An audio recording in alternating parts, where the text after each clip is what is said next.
প্রস্তাব ঘোষণা হয়েছে আগামীকালকে। আমরা কেন্দ্রীয় যুবদলের কমিটিতে ঘোষণা করা হয়েছে আগামীকালকে বিকেল 4টায়, আগামীকালকে বিকেল 4টায় আমরা ফরিদগঞ্জ উপজেলা যুবদল একটা বিজয় মিছিল করব। আপনাদের সকলকে অনুরোধ করে বলছি সকালে সকলে আপনারা বিকেল 4টায় ফরিদগঞ্জে বাস স্ট্যান্ডে উপস্থিত থাকবেন।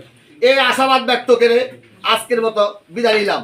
তবে এই বিদায় সেই বিদায় নয়, আবার দেখা হবে হয়তো ফরিদগঞ্জে, নয়তো কুমিল্লায়, নয়তো ঢাকায়, নয়তো চট্টগ্রাম, নয়তো সিলেট, সারা বাংলাদেশে যেই কোনো জায়গা থেকে আন্দোলন সংগ্রামের ডাক দিবে, এই স্বৈরাচার পতনের ডাক দিবে, আমার নেতা তারেক রহমান আন্দোলনের ডাক দিবে, আমার নেতা আল্লাহ হান্নান সাহেব ডাক দিবে, তখন সেখানে দেখা হবে। খুদা হাফেজ। বাংলাদেশ জিন্দাবাদ। শহীদ জিয়া অমর হোক। রাষ্ট্রপতি বেগম খালেদা জিয়া জিন্দাবাদ।